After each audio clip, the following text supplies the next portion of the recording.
Burning the midnight oil. Damn, having a job is fun. Hello there, metal faithful, and welcome to the greatest heavy metal podcast on the internet. I would know. I've listened to two of them. This is the Metal Hammer of Doom podcast. I am your, typical co-host, but right now your main host, since Mark Radulich is still on the wonderful Jonas Exodus that is filled with Superman onesies and apparently now National Geographic Channel. So have fun with that, Mark. I'm Robert Cooper, occasional 411 Mania writer, bearded wonder, podcasting aficionado, and guy who now has a job. So yeah, I have to work till 10 most weeknights. Ooh, yeah, happy, fun. And now we're back over here at the old Metal Hammer of Doom. 2 weeks ago, we did a pretty cool retrospective, and this week now we're back to doing something a little more, typical. Yeah, album review. But, of course, I can't do album reviews alone. I mean, I can, but that would be about as entertaining as licking a stamp, sticking it to your face, and then trying to have your cat lick it off of you. Actually, that would be pretty entertaining. But I digress. That's right. I have a co-host with me, a special guest co-host, who usually co-hosts on another podcast that's pretty awesome on the Radisson Broadcasting Network called The Long Road to Ruin. That is right. I have Mr. Sean Comer with me. How are you doing, Sean? You timed that opening ramble absolutely immaculately. I did. Okay, because right when you said we got 20 minutes of showtime, I got up. Or no, actually, it was right when it said, your show will go live in 5 seconds. I got up, went over to my kitchen, finished the French press process for my coffee, got to add my sugar to it, grab it, stick the instant couscous in the fridge, and managed to shut the lights off, make my way over to the desk, set my coffee down, grab the sonic screwdriver that I play with when I'm thinking, and take my first sip of coffee right as you were introducing me as co-host. That is just like impeccable timing, and usually I do not have that. So maybe you should just be like with me at all times, like in spirit, just so I can get things timed right. Well, if you don't mind having someone who's kind of like I guess kind of a metal intern. Because I can't really call myself an expert or anything. I mean, hey, that'd be cool. Metal intern would be that would be fun. I mean, hey, I'm not even an expert. I know experts. I'm an expert in training. I'm a guy who has a column on the internet that occasionally writes it. Well, you're no expert, but you certainly know the genre a hell of a lot better than I do.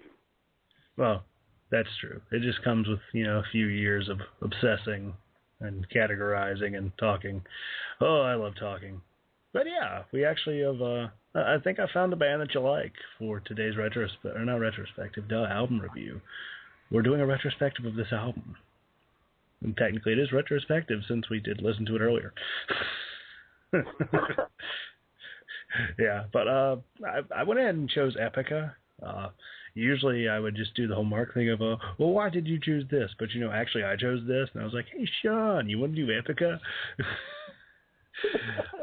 No, more like you reminded me last night in the dead of evening when I was in the middle of work.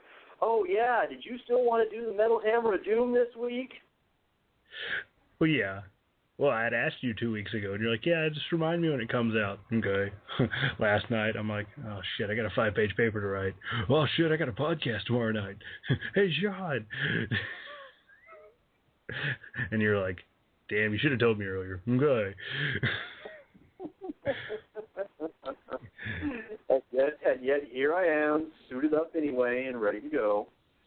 Well, yeah, and I thank you for that. It's going to be a fun time because, like I said, I was hoping to find a band that you dig, and while I can't exactly say I can match Nightwish, wasn't Starcher supposed to join us for this too? Not that I'm aware of.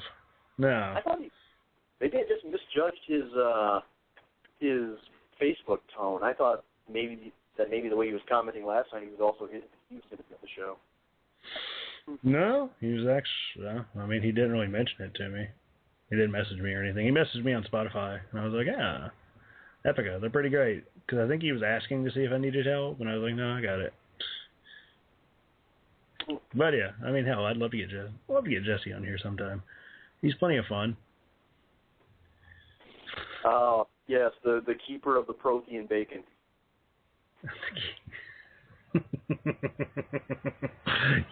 yes, him.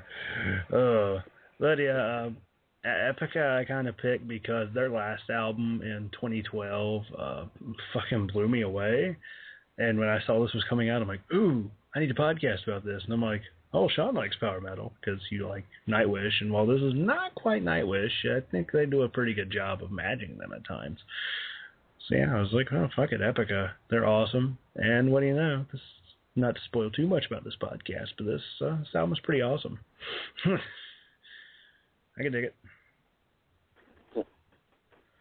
Yeah, what did you think about what feelings did you get from Epica? You know, just like walking in, pretty much blind to the band, just trotting in after being asked like, hey, yeah, I have this thing to do tomorrow. Want to join? Well, they lived up to their name. Yes, epic. It's orchestral, it's gigantic, and yet they have a female vocalist who, unlike with Nightwish, doesn't sound quite as awkward in that setting. She's got a little bit of a different color and the same strength to her voice, but a little more of a fullness. That's a little more accessible on the verses than I think some of the blatant operatic delivery of Nightwish.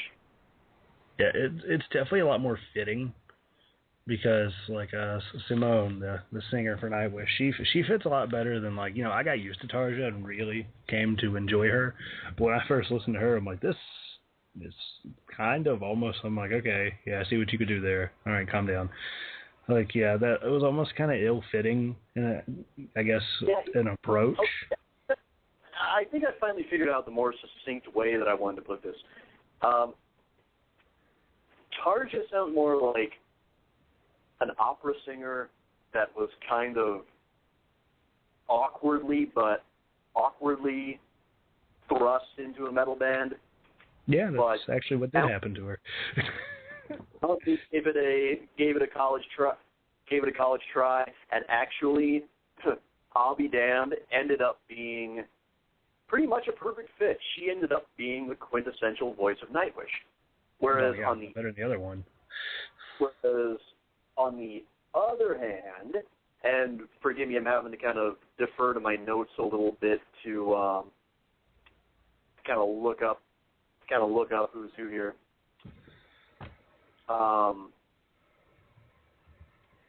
Epica, Simone Simons just sounds much more comfortable, much more like somebody who's got the natural range and projection of a classically trained opera vocalist, but who's just always made herself at home singing metal.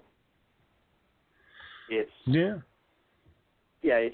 a lot more authentic, and not quite so. Gee, I hate to say Tarja sounds forced, but sometimes, sometimes she just doesn't quite doesn't quite blend as well with metal as it seems like either she or the band wants her to. She does. She's kind of an odd fit, but like we had said on the Nightwish podcast, like, you know, she was odd, but it totally, by the end of it, you couldn't imagine it really any other way.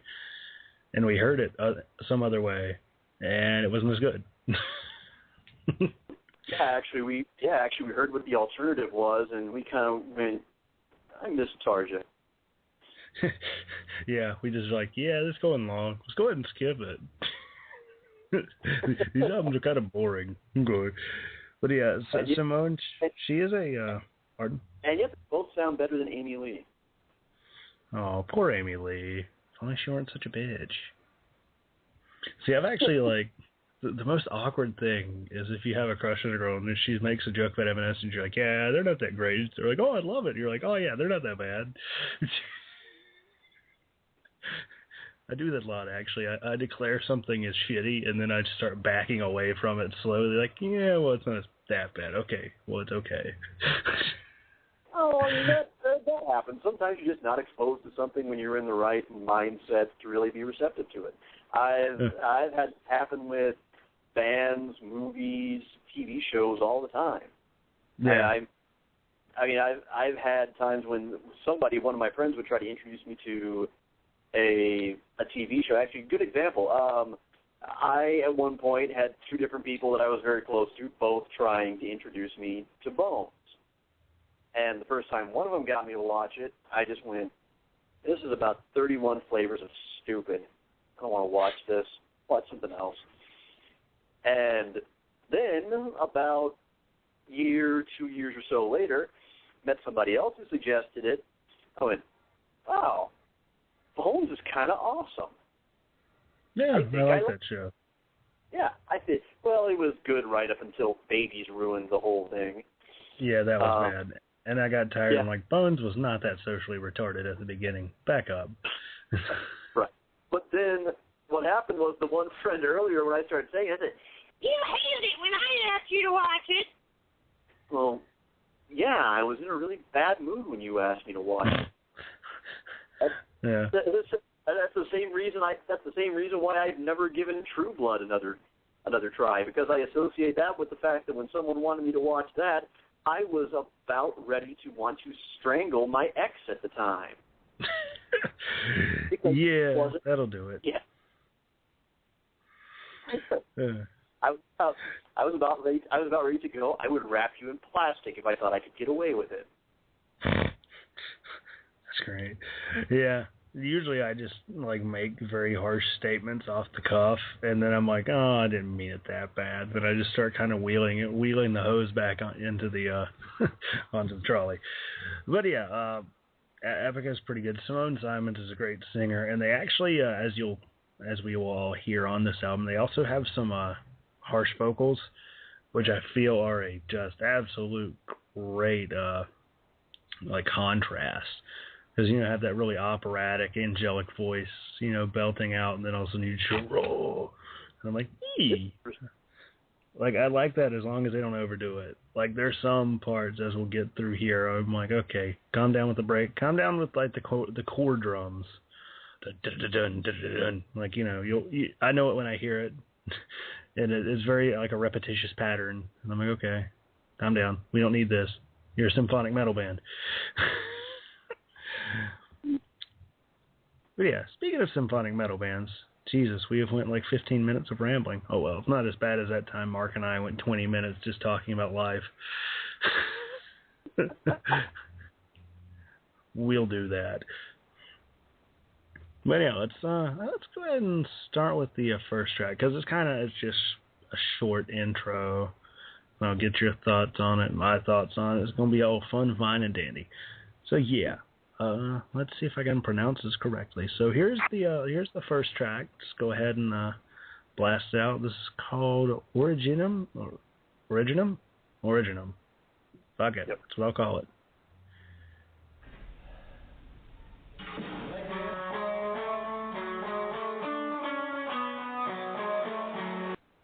That didn't sound right. Was that right? That didn't sound right. That's not original. Damn it. Well, I downloaded the wrong track there. So, I mean, hey, it was just a pretty cool little... Robert, did you listen to the Ride album? Oh, no, I did. That was actually the only song when I was doing my procurement of these songs for placement here on the Blog Talk Radio studio that I didn't listen to first. I was like, oh, that's the right one. Totally. I thought there was a problem when it said this was a 5-minute long song. But yeah, just a description of what Originum is. It's just, it's really a very symphonic opener. It really just starts building on a very, almost like a flat ground and builds to like a very epic pyramid. It's a nice showing of what this album's going to come to be, I feel like. So yeah, any memories of that song? You know, the one that was not playing up here? Well, seeing as how I've listened to this album exactly once, and I just finished about 20 minutes prior to showtime, it's not metal at all, really. It is the only track on the album that you can kind of categorically say has practically nothing metal about it. It's just a big building symphonic prelude, and I honestly don't have all that much to say about it. It's kind of like how on the Smashing Pumpkins album Melancholy and the Infinite Sadness, the intro is just a few minutes of this very, very peaceful, tranquil, almost resigned kind of piano solo. And it goes from that into Tonight. So I guess they're both kind of ways of doing the same thing, and that is you set the stage.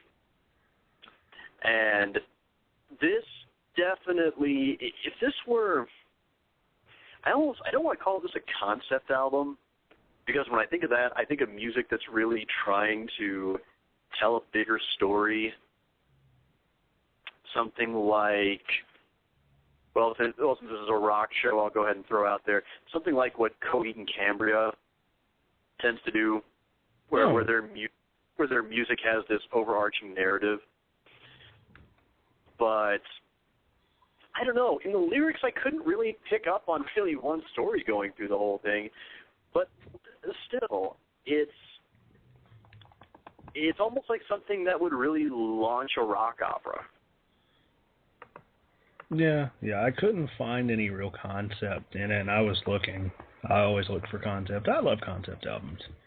Hell, I will go ahead and say the last 2 semesters of school, every time I had a test in the Mac lab, I would throw in my headphones and put on Deceased's Fearless Undead Machines album, which is a death thrash concept album about fucking like a zombie apocalypse and uses sound clips from Night of the Living Dead. Oh, it's so good. I love it so much. But, this track wasn't exactly metal, but I don't have a problem. Like, I find it actually kind of weird that when I think about, like, you know, I bitch at, like, a band like Asking Alexandria. Like, that's not fucking metal. It's bullshit. But then when I try to get, like, you know, let's say I like a girl. Actually, yes, I've done this a lot. And I'm like, okay, what do you like? And then they tell me. And then I send them something real soft. Like Opeth's Deliverance album is no harsh vocals, no real heavy guitars. It's very light, very atmospheric. A lot of Cynic's newer stuff is like that. You know, like the stuff you try to send a girl to kind of get them into it. I mean, hell, I'm lucky. The one girl I have dated is like, yeah, I love doom metal. I'm like, whoo. But it's funny that stuff like this song where I'll be like, yeah, this is metal. Like, I know it doesn't sound like metal, but the band's metal and this album's metal, so it totally, you know, fits.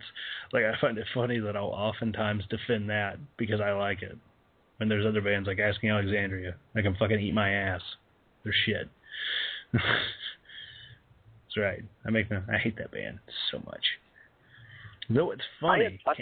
I have got to go back before the next show I do and actually start listening to some of this stuff so I can have a frame of reference. Yeah, I can totally, like I know I said I'd send you like a power metal care package. I can probably send you some of that. You'd probably like a lot of Cynic's newer stuff. It's very progressive and it's more rock music than metal, but they have some stuff in there, even their earlier albums, that don't feel like metal. It's a lot of jazz fusion.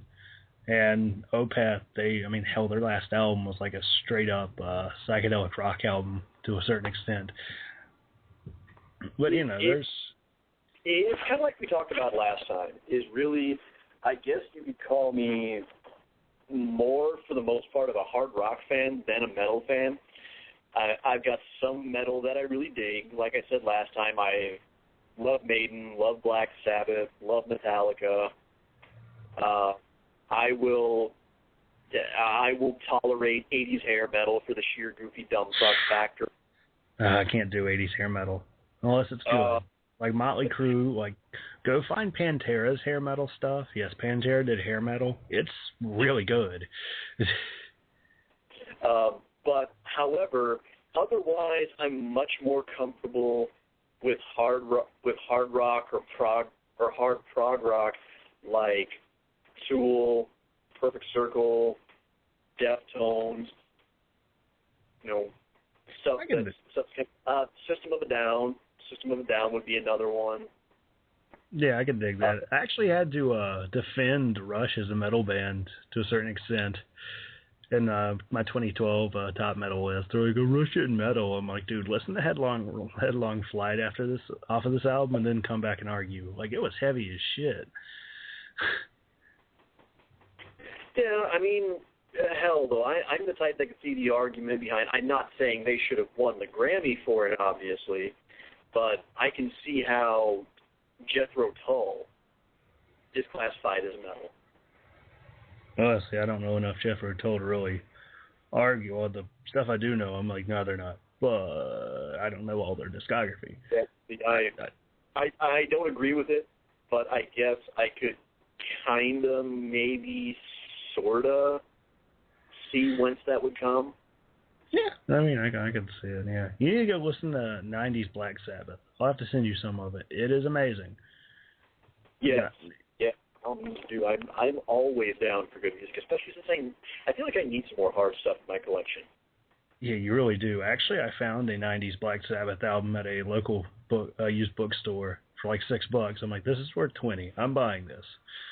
So actually what happened was I went to get an extra $1 out of my car and locked my keys in the back seat. So me and my buddy had to break into my car. Using rusty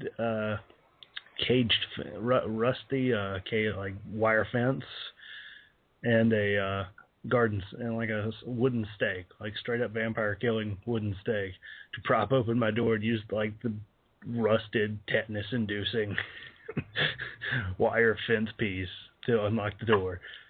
Oh, that was so great. But it was worth it, because 90s Sabbath is amazing and rare. Because they actually got rid of all the masters.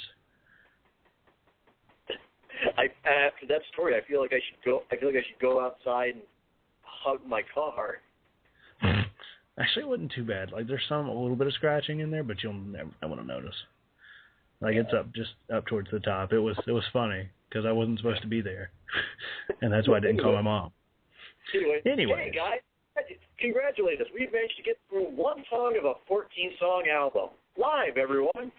Live, everybody. Yeah, well, we're only going to go for 13, because I was like, bonus track. We have 13 songs. Yeah. You please listen to track 13 in its entirety. I'm sorry. If 11-minute songs, wow. That's a long fucking song. Yeah, 11 kind of pushes it for me. Like, there's some that I love. Like, there's a few Opeth songs. Like, let's see, Master's Apprentices is 10 minutes. And then, I just had it in my head. Black Rose Immortal is 20. And that's about as far as I'll get. Because once you get past 20, I'm like, this is stupid. Yeah, when it comes to metal, anything getting much over 10, really starts getting kind of tiresome for me. Yeah. Because it just kind of, it sort of, from my experience, tends to quit really going anywhere. I mean, some artists can make it work. I mean, Miles Davis has some amazingly long compositions, but they swirl and swoop and evolve and actually go somewhere. Tool is kind of the same way in the sense that they're kind of a slow build sometimes through that sense. Iron Maiden. But, yeah, Iron Maiden. Okay, that's another good one. But yeah, man, Rime of the Ancient Mariner. Yeah, but that song, I was doing something else at the time, probably watching Greatest American Hero, and I looked down at Spotify because I wasn't sure if maybe the song had ended and I had missed it, and they had just transitioned into another one. I went, crikey fuck, 6.5 minutes and you've got 5 to go. God, no, done. Yeah, that could be a problem. The only other like really long track that I love to listen to is Dante's Inferno by Iced Earth. It tells the story of Dante's Inferno, and it's awesome. Well, yeah. Well, okay, that's kind of getting my literature boner going, because that's one of my, well, 3, I guess, depending on how you read them. The Divine Comedy is one of my favorite reads. Oh, cool. Never read it. I don't read much. Like, if you want to hear what I've read a lot, R.A. Salvatore, a lot of him, and then I've read Chris Jericho's biography 6 times, because it was sitting outside my bathroom for 2 years. But, Robert, reading is fun and mental.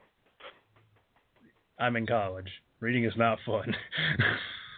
And this would be the part where if we were on Facebook, I would throw up that little 3-second NBC The More You Know gif. Yes. From, that video from YouTube that I actually keep linked on my desktop just for Facebook comments. So I need to put that one, and then we need to get the G.I. Joe, Knowing Is Half the Battle. I don't have Knowing Is Half the Battle, but I have The More You Know, and for the times when I realized that I completely misunderstood something, I have it's literally just about a 2-second clip from Gilda Radner's SNL days of her as Emily Latella just going, never mind. That's funny. All I have is Scott Steiner saying he's fat, Khan, Kirk yelling Khan, and then a clip from the Venture Brothers with Dr. Byron Orpheus saying, I had Taco Bell for lunch. Yeah. Yeah, somebody commented that on I think it was like Jeremy Thomas' status. I'm like, stealing that. But yeah, we're almost a third of the way into this, like the actual on-air time. 1 track down, 13 to go. And it was the first track was the wrong track. That's the best part. But yeah, let's go ahead and get to track 2. Let's get this ball rolling before it's like fucking 2 a.m. here, and I'm going to be like, fuck this. So here is track 2, titled The Second Stone.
I fucking love the guitars in that song. What do you think of that song, Sean?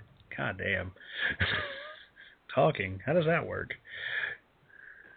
And this is when he's awake, folks.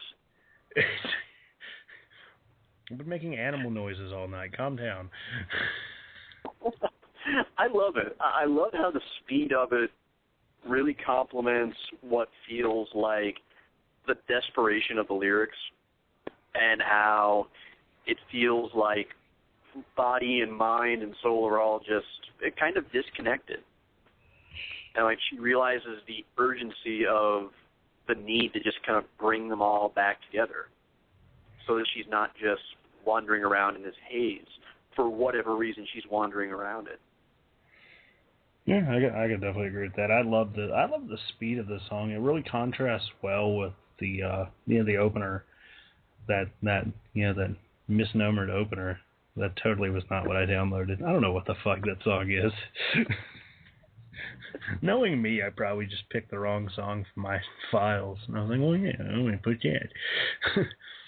But yeah, it's definitely a really good contrast. I love it when bands do that, when they kind of have like a quiet or a slow or something like operatic, and then just like fast guitars. And like the guitars are really intricate in this, and while there's always a good riff in this album, that's not something like when I heard, there's a few songs in here where they just go into straight awesome solos, and those are the ones I'm like, yep, Spotify, check. I'm going to check that since now they got rid of the star system. Mm-hmm. Well, and again, the other comparison that I got to once more make to Nightwish is the fact that sometimes when you were listening to Nightwish, you had to sit there and just wonder, what the hell are you even singing about? Yeah, a song about Columbine. Yeah. You had to kind of really reach with that. With this, the lyrics they're pretty grounded and pretty relatable, but without really being simple-minded. Yeah, it's like they weren't. It's an easy-to-grasp theme. It makes them a lot more accessible. Also, in that they're not quite so. This is going to sound like I'm calling Epica lazy, but they're not quite so ambitious in scope as Nightwish. It's like they're restrained. Like they know, don't go too crazy yet. Like maybe later. But right now, it's kind of rein it in, keep everything not too crazy. Right. Let's not make a concept album about Scrooge McDuck. Let's not play Stonehenge. Yeah, that is. I think that's what Mark wants to do. But actually, I'd found out the guy who's making the fucking Scrooge McDuck concept album was the main guy behind Nightwish. Guy whose name I could not fucking pronounce. Was it Thomas Halapainen or something? Yeah, it's that guy. He's the one that's making fucking Scrooge McDuck. And Mark was like, oh, Scrooge McDuck. And I'm like, I never watched DuckTales. I want to hear this. I want to hear a metal version of the DuckTales theme. I'm sure he does it. I've heard it's like a very ambient, kind of odd album. Well, it's like if you like Nightwish, yeah. If you like Scrooge DuckTales, okay. Put the two together, sure. I want my Metal Disney Afternoon album, fuckers. Dude, could you imagine Gargoyles as done by, like, Dream Theater? No, not Dream Theater. They'd overdo it. Why not Epica? Robert, I could, and check. Yes, I think I have indeed just came a little bit. Oh, good. All right. Well, hey, as long as I can help everybody get a little service when they need it. Yeah. Oh, Gargoyles is that's one of the best themes ever. Like, you throw that, the Batman animated series theme, and then, well, I can't really think of any other really epic children's themes. Actually, you know what? I could, and man, if I think about it, I wish I could remember just exactly which episodes they were, but I'm pretty sure that in Batman Beyond there actually are some kind of rockin' reworkings, sort of some of the animated series score. Ooh, see, I've been wanting to watch. Me and Louie watched Batman Beyond because that show was good. It was pretty good. Like, you know, it's got quite a legacy to live up to. It was shockingly good. But, however, in this case, hey, we can talk about Batman the Animated Series and Batman Beyond. Another time. In fact, we'll be talking about it this July, starting on Long Road to Ruin. Check our Facebook page for more details. However, meantime, we have got a third track to get to. Yes, we do. Yeah. By the way, I did ask Mark. I'm like, hey, Mark, you got an open spot? And he is. We start at 9. I'm like, shit, I forgot about that. Damn it, job. Damn job. It's cutting into my prime podcasting time. Oh well. The $9.45 an hour is much more worth it. Sorry, guys. But yeah, that second track's pretty awesome, and that'll lead us right into the third track here. This is the third track off with Quantum Enigma. I never actually said the name of the album yet. Maybe that was an enigma in itself. With the charismatic enigma. Wrestling. Anyways, here's track 3, titled The Essence of Silence.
Yeah, that was definitely that wasn't a much more interesting.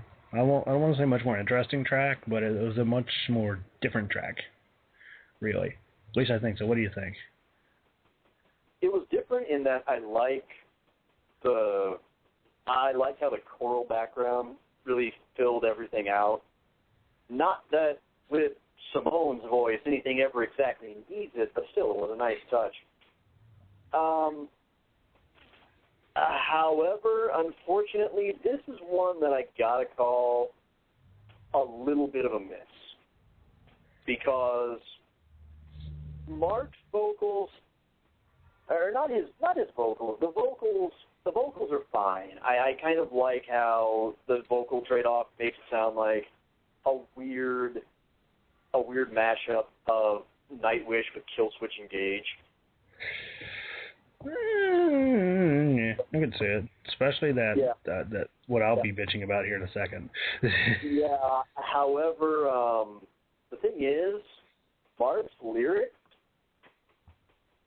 they sometimes sound like they're words to a WWE entrance song that has yet to be used, and I don't mean that in a nice way.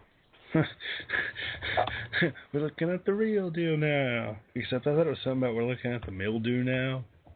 I was stupid. Yeah, my friends have never let me let that go. It's more like, it sounds like, and my TV fans out there will know what I mean. It sounds like the lyrics to a Mystic Spiral or Timmy and the Lords of the Underworld song. That it does. Yeah.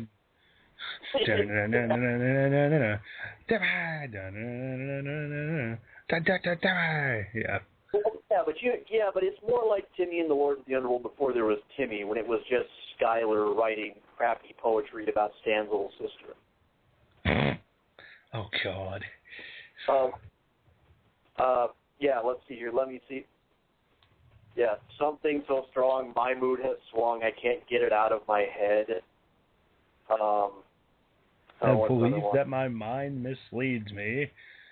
There seems to be a cure when tension endures, delusions corrupting my mind.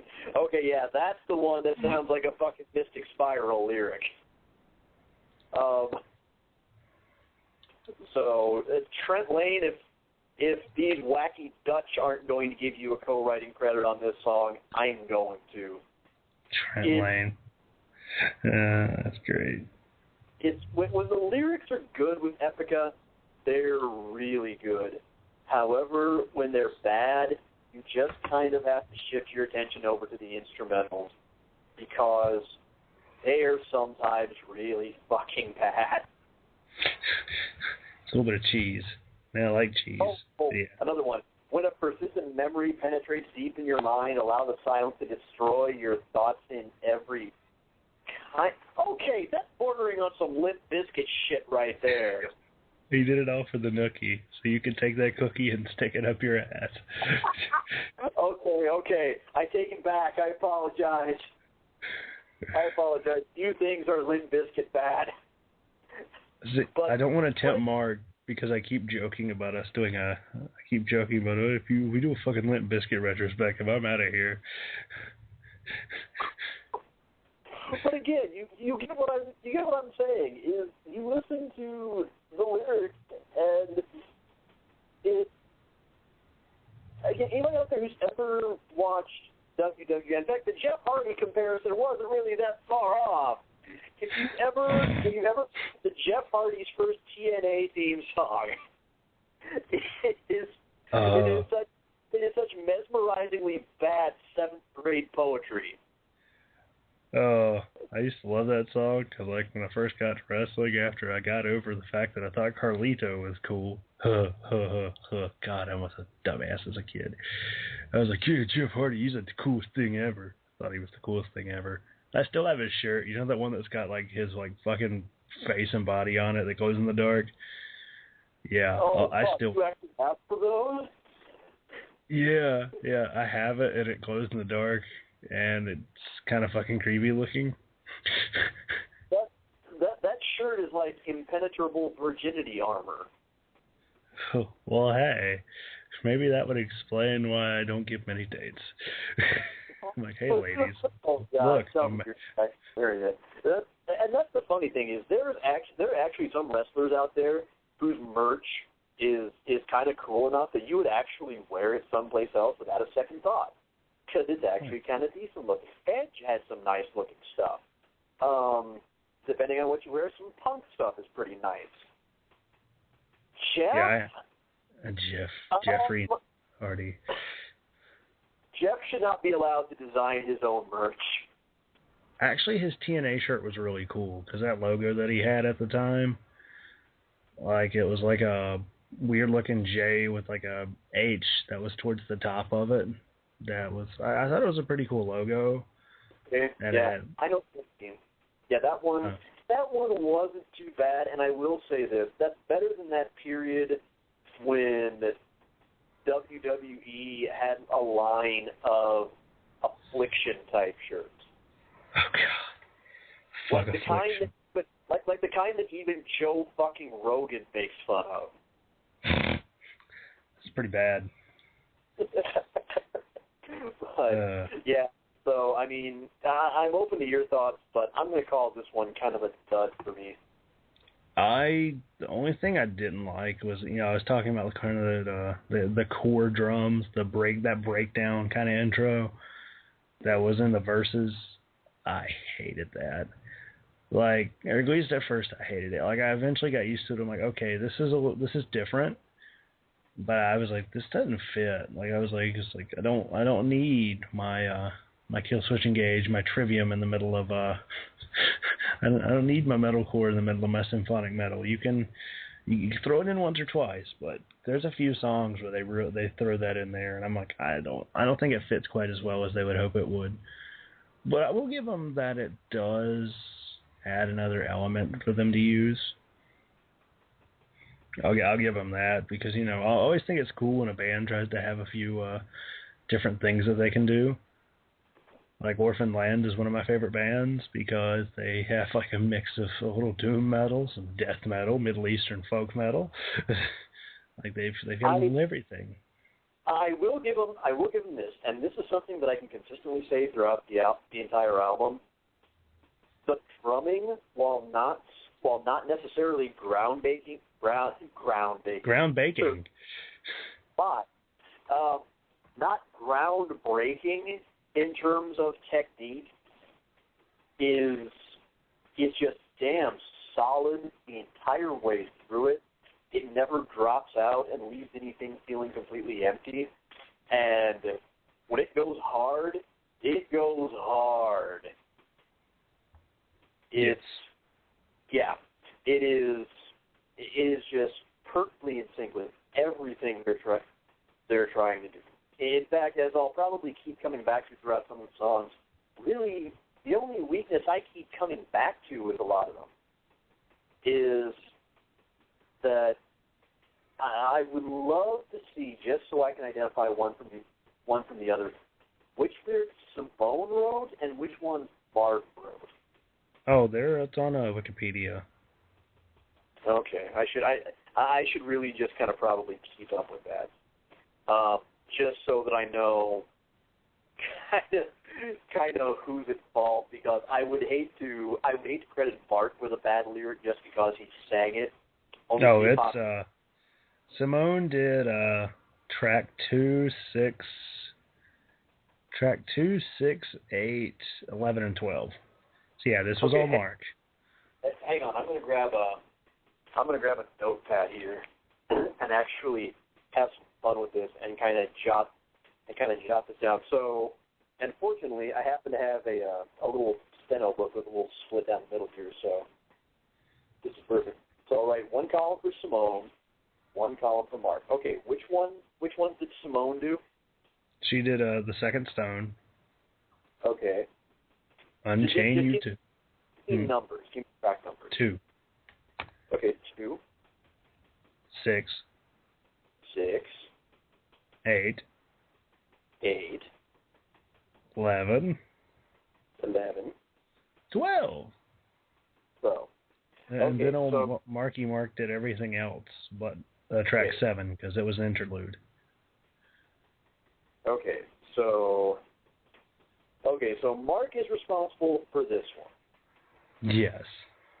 Okay, yeah, Mark, no. Oh, hi, Mark. Oh, hi, Mark. Your lyrics are sounding particularly shitty today.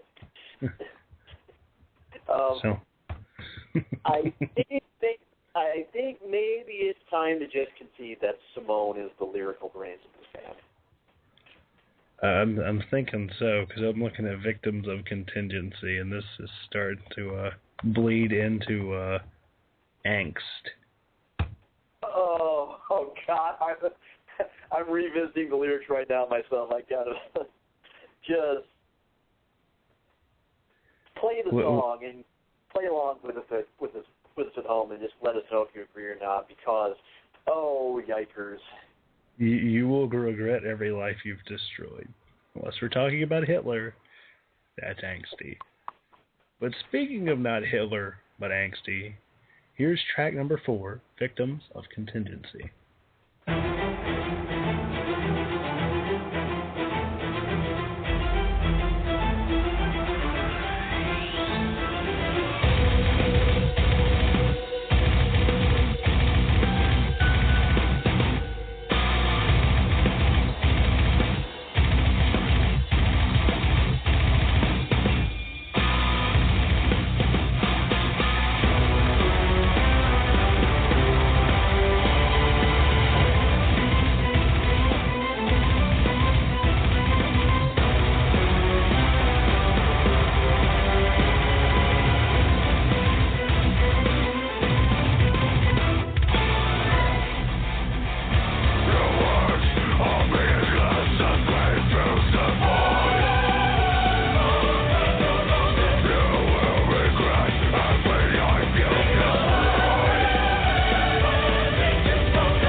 prepared for the confrontation. That right there sounds almost like something that would make a big... Bless you. Excuse me. Thank you. Almost like it would be a fitting UFC pay-per-view intro. It sounds like Hatebreed. Doesn't it sound like a Hatebreed song? Time to murder it. Here's the interesting thing about this, though. Whereas the last song that we listened to actually had, in many places, just flat-out really excruciatingly bad lyrics, these are actually mostly a few lines, except here and there. Like, anytime I hear "As Pain Fills the Void," I just cringe because it sounds so cliche. The lyrics are actually mostly really good. It's just that some of them sound really out of place when Mark delivers them. Yeah, I can see it. They actually sound like they're a better fit for, almost like Simone should have sung the whole song. Because Mark takes something that almost sounds like it should be a part of an after-school special or a very special episode of Saved by the Bell. Oh, God, I'm so excited. But when he does it, I'm so excited. In that special Kill Switch Engage guest vocalist Christian Bale voice of his. Oh, I specialize in that. It sounds fucking ridiculous. Okay, those of you who might have listened to The Long Road to Ruin, you might have remembered the bit where I delivered the Jigsaw dialogue in the voice of Barney the dinosaur. Oh, God, yes. Yeah, if you don't remember it, your nightmares do. Don't tell me otherwise. But that's kind of what we got. That's kind of what we got here. Be prepared for the confrontation. That's an Ultimate Warrior line if ever I heard one. But otherwise, actually, they're really not that bad. It's one of those where, to be completely fair to them, I think that if I had heard the same lyrics delivered by someone like, say, Bob Dylan, or in the right setting, kind of properly reworked, someone like Dylan or Tom Waits or Leonard Cohen, I would probably be singing a different tune. Singing a different tune. Okay. But it's just that when I have to hear Mark delivering them, it's just something about it just doesn't quite jive. Which is a thing, because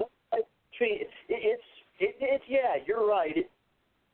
It definitely edges perilously close to emo angst, but otherwise, it's a song that seems like it could have had potential. Yeah, I mean, I was making fun of just some of these, like, initial lyrics, like, your words are meaningless as pain feels the void. I'm like, that sounds like something I wrote in high school. Yeah, your deeds are reasonless, you adore yourself, you will regret everyone you envied? Well, I guess it's possible, but still sounds kind of forced. Yeah. I mean, I don't mind just growling vocals. Like, I like growling vocals. I can do growling vocals. I love growling vocals. But I kind of prefer Simone just because I like Simone. Well, with the right material, it does make sense. Even the title is actually pretty good. Victims of Contingency. Okay, you're basically saying that, you know, nothing you do is your fault. Everything is just a product of everything that happened around you, and something that someone else did. You're nothing but, well, a victim of contingency. Well, okay, that actually kind of makes sense. But yeah. All right, let's go ahead and get this. Let's move on to track 5. 4 tracks in nearly an hour. God damn. Yeah, but we're breezing through them a little bit faster now. So we're really living up to the Radulich and Broadcasting Network name. Because this is what me and Mark would do. This is what me and Mark do. We'll spend about like an hour on the first 5 tracks, and then at the end we're like, yeah, what'd you think? It's kind of like the last track. Okay, next one. Okay, so here is track number 5, Sense Without Sanity, The Impervious Code.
Okay, that's enough of you, Simone.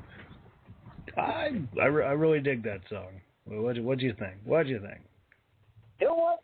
I liked it. This is one of my favorites on the album. Little bit of a long intro, but you know, I kind of like how as I listen to the whole thing, anytime there's that big dramatic string section, that's those big strings and synth, it always reminds me a little bit of almost like I want to play this over an old NFL films clip. Like almost like I want to hear the real deep Keith David like narration. I forget what the guy's original name was, so forgive me. Over this clip, just intersperse something like, with 3rd and 10 to go in the 4th quarter, with the Giants up 6. Jerry Rice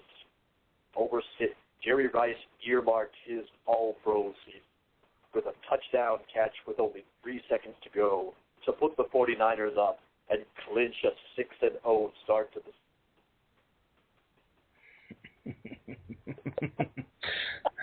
It's a good thing this wasn't the Cleveland Browns, because then we'd be lying.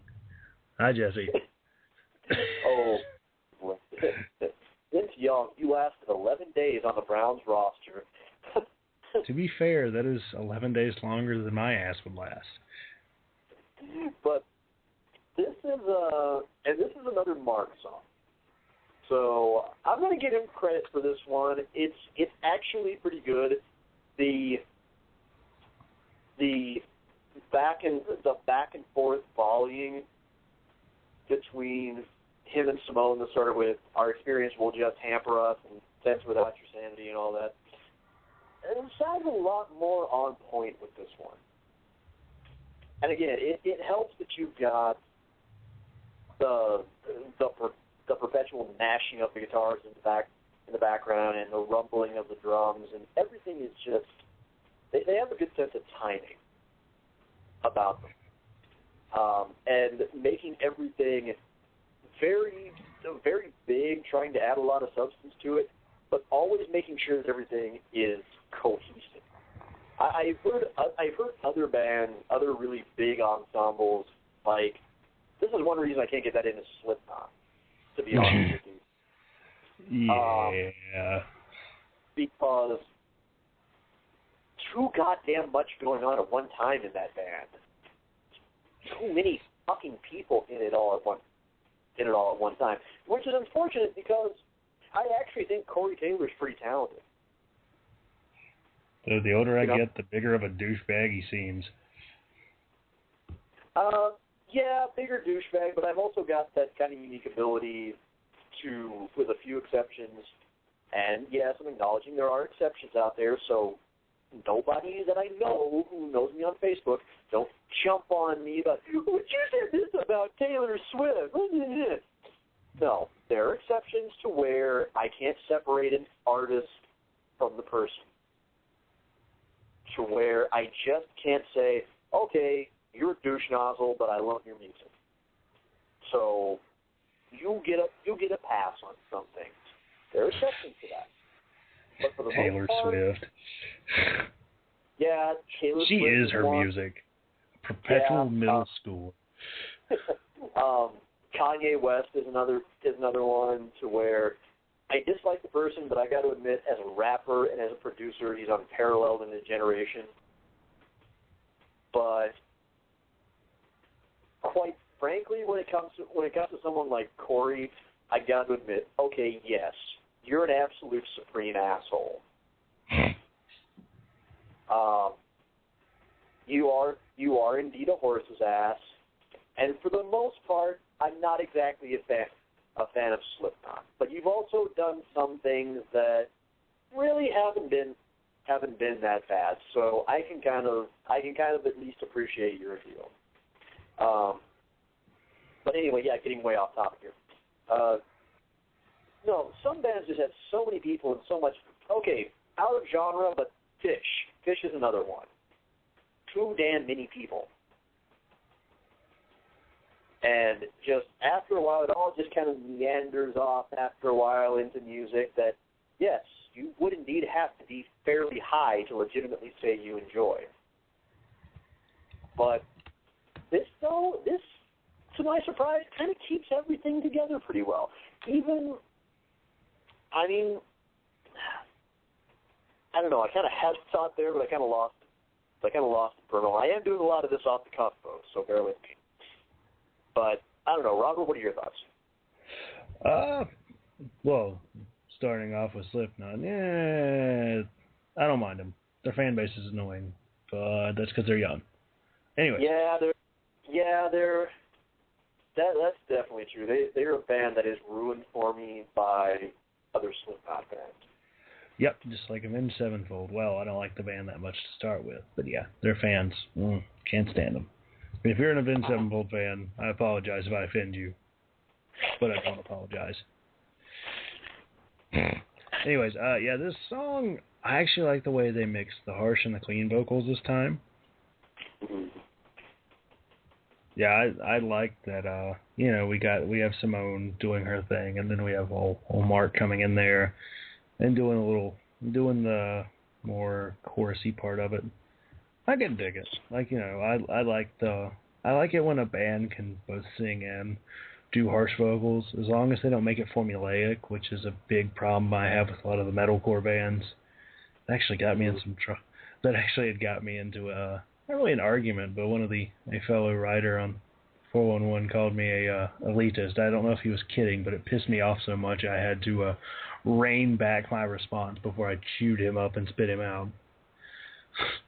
Because I was like, yeah, metalcore has the whole scream the verse, sing the chorus thing. It's kind of annoying and repetitive. He's like, oh yeah, he's like, oh, it's not that bad. It's better than your damn Cookie Monster vocal. I'm like, oh, you fuck off. Something about Cookie Monster? Yes. Yeah, he's like, it's better than his damn Cookie Monster vocals, which is what a lot of people call the little death growl. You've never heard that before? Hey, somewhat metal newbie. I get where it comes from, but no, that's okay. I've heard that. Yeah, the first time I heard that phrase was Brian Posehn's Metal by Numbers. Fine. Yeah. Yeah, it's Metal by Numbers. Was it Cookie Monster vocals that yell like a Wookiee? Metal by Numbers. Cookie, cookie, cookie. I love Brian Posehn's songs. That's another thing. Everybody should go look him up. He's got more metal than you, which is totally the metal fan base as a whole. And then Metal by Numbers, which is fucking. I love that song. All right. Anyway, up next we have got. Hang on, let me get the tally board here. We have got. Oh, it's another Simone song. It is. What was the name of it again? It is Unchain Utopia. This sounds like an Enya song. Oh, God. The song doesn't sound like Enya, but the title sounds like it'd be an Enya song. Yeah, because I was about to say, I'm like, not quite. It does it great on my nerves and bring back repressed childhood memories of being in the car with Enya. God, I hate it. So without further ado, not Enya, Unchain Utopia.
You can definitely tell the difference between the two of them. At least I think so. Yeah, these are definitely just maybe some of the least metal lyrics in the entire song. This is almost this is almost Simone being almost high-minded, and kind of almost socially conscious, it seems. And it's not a bad song, but it just feels a little out of place, in particular because it takes the strings that really mix so well with all the more rock elements and kind of cuts out the rock elements and leaves you just mostly with just the strings, the choir, and everything else that was really an accent. It's kind of like, at times, it feels to me like the metal equivalent to the idea they had on Seinfeld to make a bakery that sold only the tops of muffins.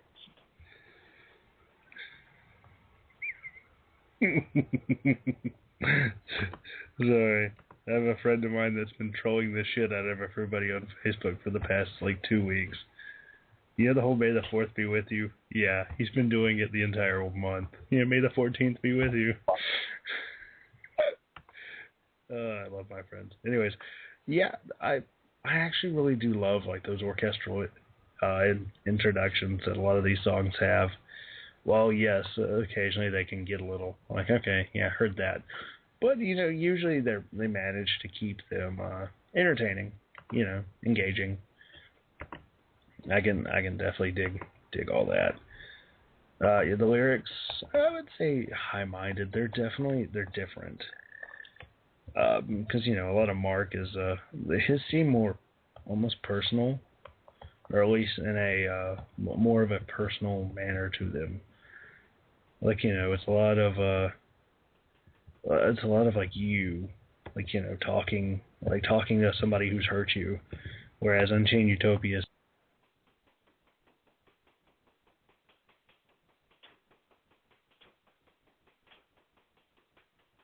Robert, you still there?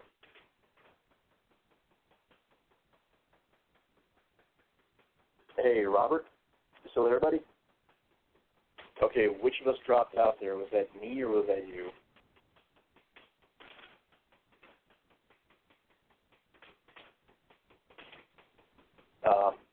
Robert?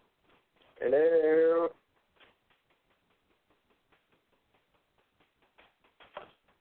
Live, everyone.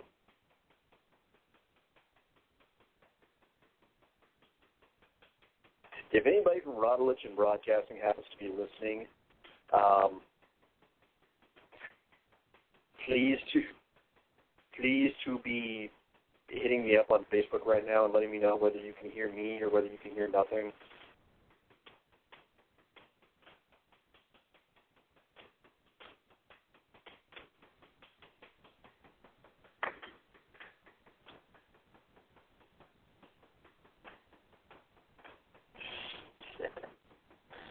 Hang on.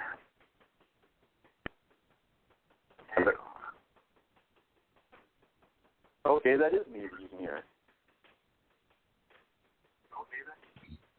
better fucking be. You there? Yeah, I'm good. Okay, good. We're back. Live, everyone. You just heard me talk to myself for 2 minutes. Oh, God. Yeah, because I'd called in, and then it didn't. Yeah, Skype went for retard. I did not appreciate that. And it does that like every podcast. Like when I'll be doing the gaming podcast, I'll randomly cut off after like an hour or so. And there's a point where they've just been like, they'll just like, okay, well, they just start talking. Become commonplace. God, that's embarrassing. And it's funny because I'm not in the podcasting cave. I'm actually in my room, which is a lot closer to the router. Yeah, if you go back and listen later, you'll actually hear me say, if anybody from Radulich and Broadcasting Network is listening, please Facebook me and tell me if you can hear me. Yeah, that was wonderful. Anyways, where was I? Oh yeah, I was talking about how Simone's lyrics seem like she's much more talking to somebody, like somebody much more distant, like almost like a government official or something, rather than Mark's lyrics, which are much more one-on-one and personal, is what it seems to me. Yeah, which is not, and again, it's not a bad thing. It's just It's different. It feels so dissonant compared with Mark's lyrics. And I realize that you got to have some different kind of songs on any given album, as good a thing as cohesiveness is. But at the same time, it's a little like, to be kind of polar opposite, it's a little bit like interrupting a System of a Down album with an Amy Lee song, or something that was written by Chester Bennington. I mean, old Chester.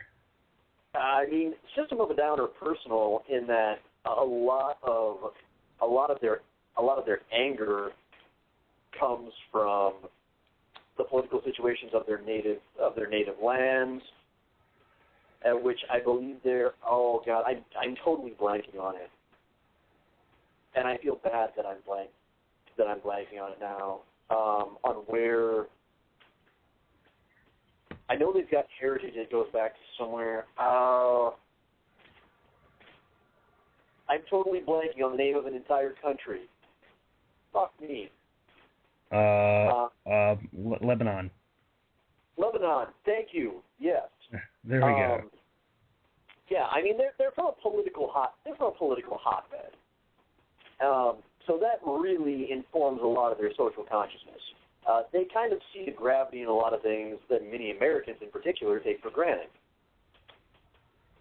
On the other hand, it's not like you're going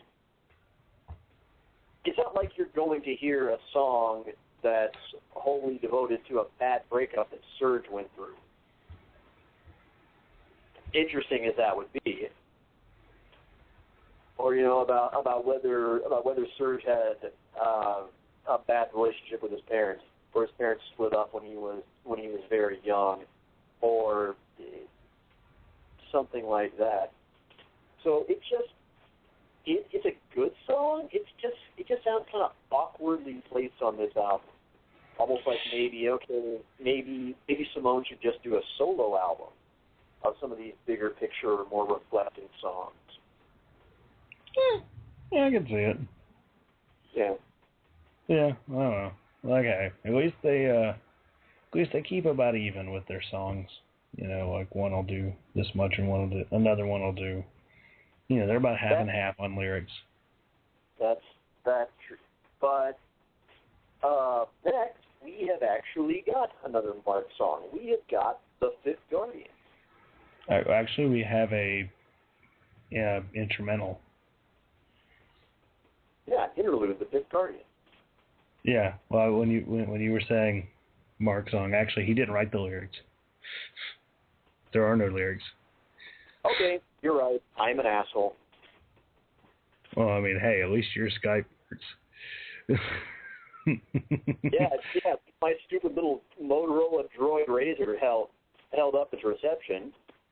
Yeah, because if I say if this happens when we go off to fucking recording time, God help us. Hey, maybe... if that happens, you're just going to be totally on your own. Or maybe I'm going to be on my own. Hey, well, we could just do that, like what that time me and Teasley did, and do a 15-minute plug podcast.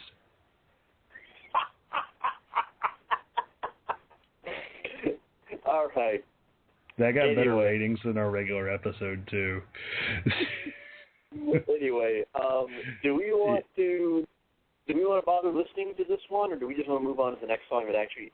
Well, yeah, I mean, it's a track, so it's fair. Let's give it a quick listen and just a quick run. Just give it a little preview. So here you go. The Fifth Guardian interlude.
Yeah, well, let's cut it off before it gets epic, right?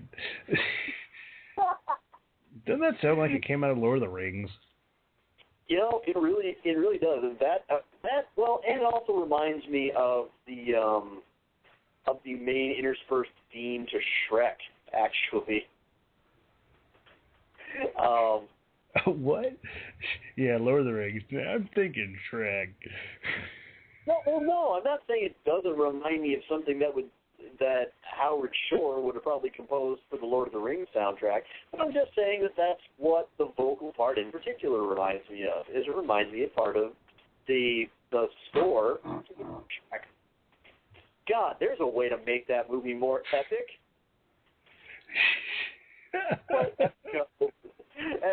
And before you and I went on the air, we were talking about how a lot of this music would be great to play while gaming.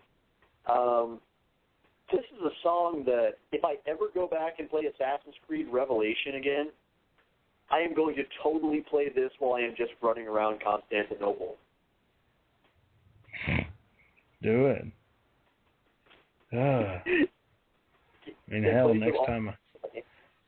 Or if sometime soon I should end up playing Dragon Age or Skyrim. Yeah. See, fortunately, I'm playing Symphony of the Night right now, which has like one of my favorite soundtracks in gaming.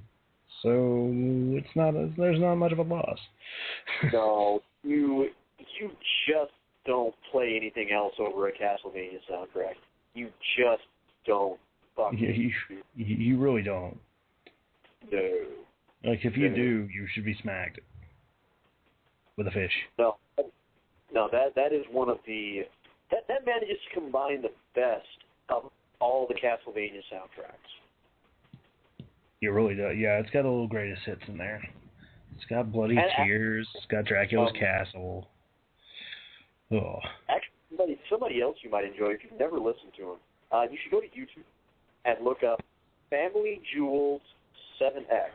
Family and then Jules is spelled Jules, his first name, and then the number 7 and then X.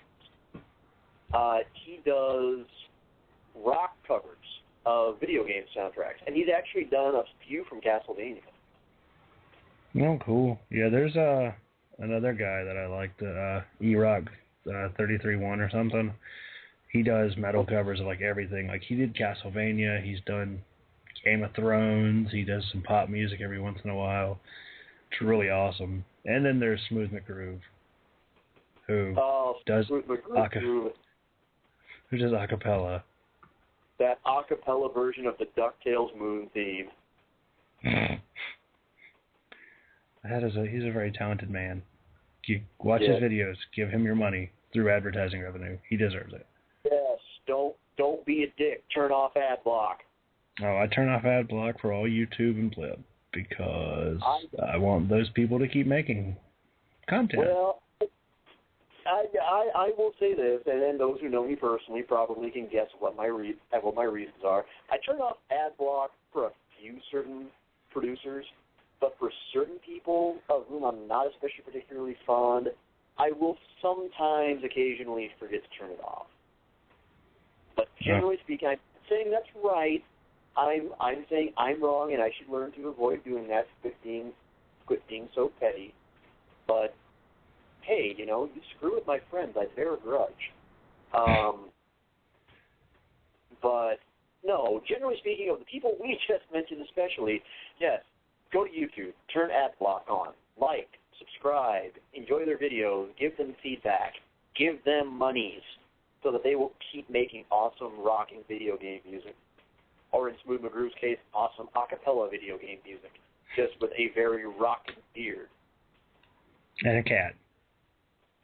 Yes, and a kitty. It's a very, very cute cat. But all right, speaking of cute cats. We have successfully navigated one half of the Quantum Enigma. I can't decide if that's the best or worst album title ever. So,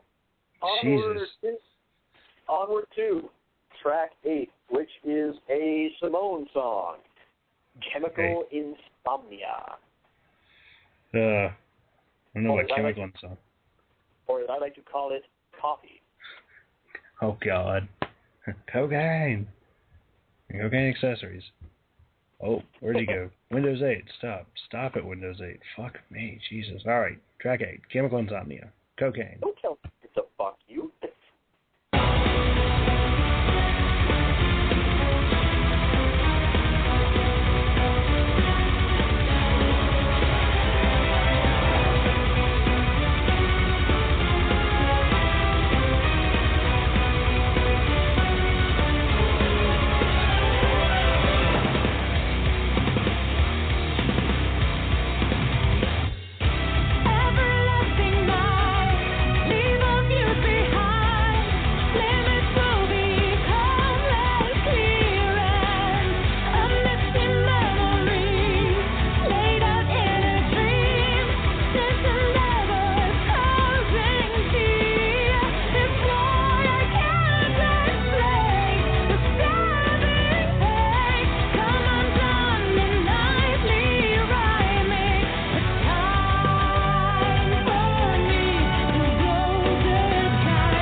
Yeah, I'd cut it off.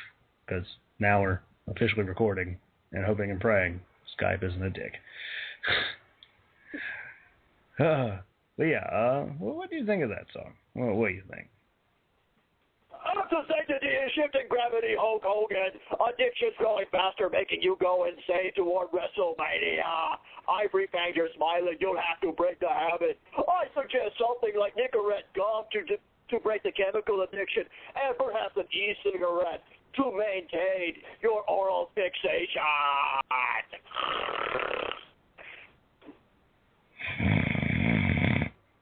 At least it wasn't his anal fixation. Because then Sigmund Freud would be like, ho ho.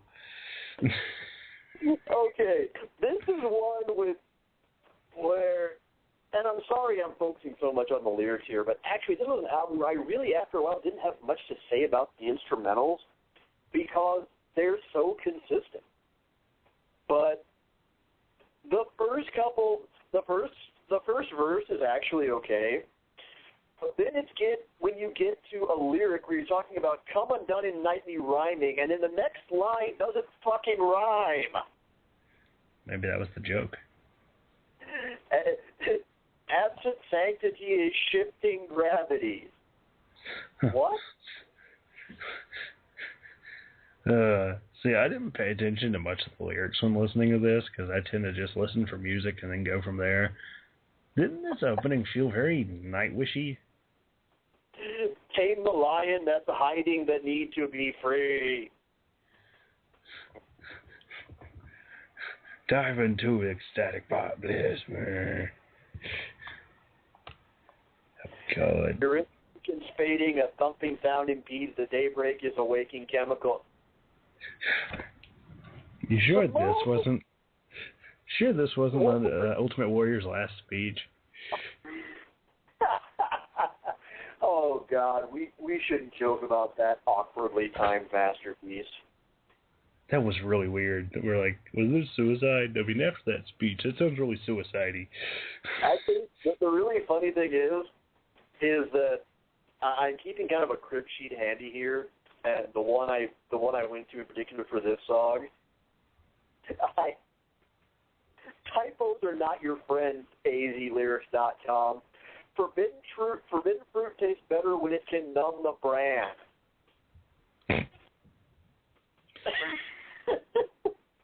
Oh yeah, that's here too. Numb the brand. That's right. Brand cereal. Fuck you. I don't know. Brand tastes pretty numb and bland as it is. I don't think it needs to be dense. Numb the brand. Make sure you can taste all the strawberries. Or or white bricks and darkened stones are building the fundament. Building the fundament. Sounds like a really fun bottle of ketchup. The fundament.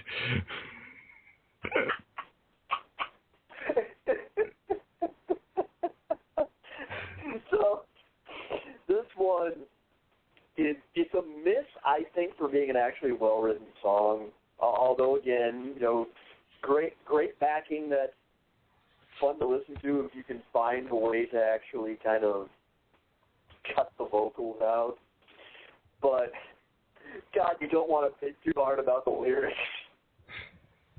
Oh, yeah, especially that brand cereal, Jesus.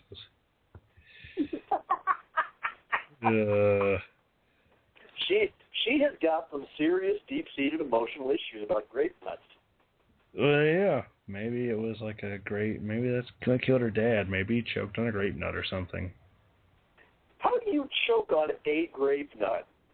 I mean, how does one choke? You would have to have, like, the esophagus of a caterpillar. Maybe it was a bunch of them all at once. She swore from that day on that she would avenge her father and become the great nut slayer. I could think of a lot of ways grape nuts could kill you, namely making you shit out internal organs. That's Taco Bell. Well, I don't know. Taco Bell, from my experience, will make you shit Taco Bell pretty effectively by itself. It doesn't need the help. That's true. I mean, hey, at least Taco Bell's better than the omelet I got at IHOP. It's like supposed to be chorizo and jalapenos, and it tasted like ass. And it was supposed to have red salsa, and it was fucking looked like hot dog chili. Okay, don't you blaspheme chorizo. I am living in the land of chorizo. I adore chorizo. I could not taste it for the near like fucking small baseball size of sour cream that they like little dollops they put on there, and then that fucking salsa that looked like hot dog chili. It was brown. Well, I just gotta tell you right now, I think until Mark comes back to rehost the show, half the fun of listening to the Metal Hammer of Doom is going to be hearing us talk for a few minutes about the song and then wonder what the hell we're going to transition into. See, me and Mark did that. We once, during the Iced Earth podcast, we discussed the song, and then we got into a discussion on whether that video that has Belle in the ghetto, you know what I'm talking about, whether or not that was racist. So we kind of debated that for a little while, and then I watched the video while the song was playing, and then we debated that furthermore. He was like, is it racist because it's perpetuating the stereotype? I'm like, well, technically it's not, because it's members of the stereotype who are mockingly, making fun of it and kind of acknowledging that it's a thing. Yeah, that was fun. But yeah, that's what happens when I do podcasts. I ramble, unless it's Sentai Rider, and then I'm like on point, because it's super serious shit with all those spandex and children's shows. So but yeah, we have another Mark song next, and it's Reverence, Living in the Heart. You can just kind of tell from the title this is going to be, pretty much what we're expecting from Mark at this point. Yeah. Hopefully the next intro won't be as Nightwishy, because that last one was really Nightwishy. Yeah. Which isn't a bad thing, I'm just saying. Nightwishy. But yeah, track 9. So close, yet so far away to the ending. Yeah.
fucking love those.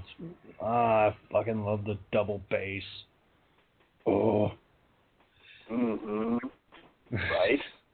Yeah, like this is the song that I definitely noticed where it's just like, brrr. I'm like, oh, double bass. I love you when you're not being played by stretchy-eared douchebags.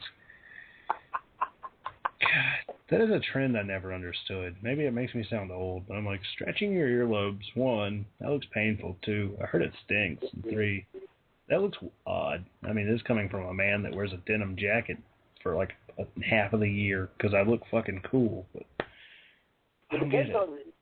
It depends for me on the extent to which they're stretched. I mean, that's true. But one of my best friends lives right here in Arizona. Has her earlobe stretched a little bit, but on her it's kind of odd because it's one of the few really kind of out there kind of edge things that she sort of does on an otherwise actually really pretty normal look. Yeah, I mean, I don't mind it too much. It's just when they get kind of like silly large, like, you know, when you're throwing like fucking caps to your 2 liters through it. I'm like, okay, time to calm down.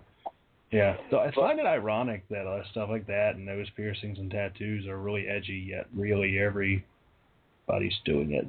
Technically, is it that edgy? Like, I went to community college. I'm telling you, calf tattoo, nose stud, rolling book bag. Every 40-year-old mother. Bam. And you see, and I will defend some of those things because actually, I think that on the right woman, and I actually know 2 of them that I can think of right off the top of my head I could say this about.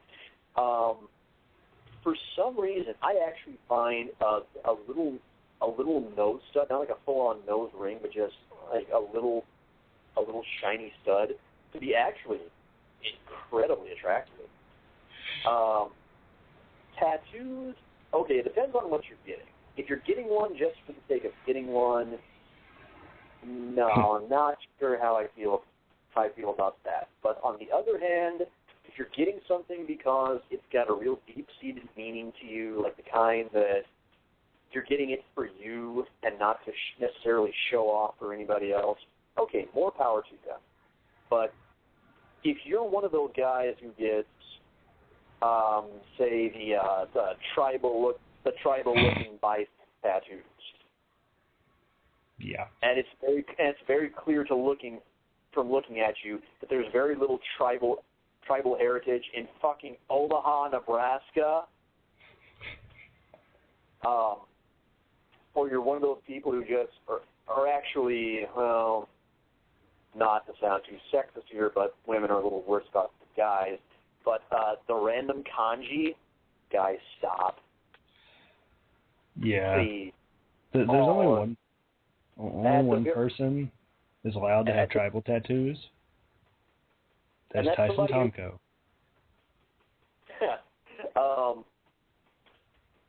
Okay, The Rock gets a tribal tattoo? Okay, guys, that's one thing. He's half Samoan. He's not very removed at all from his actual Samoan ancestors.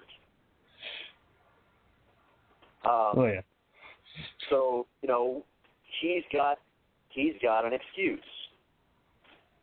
On the other hand, hey, white bread dude bro? Yes, other white bread dude bro? Yeah, I'm sorry, but your tribal tattoo means nothing more than was really into Bill Goldberg in the 90s. Yes. That's about. Yeah, Tomko is the only person who's allowed to have it because he went all out and was like, fuck it.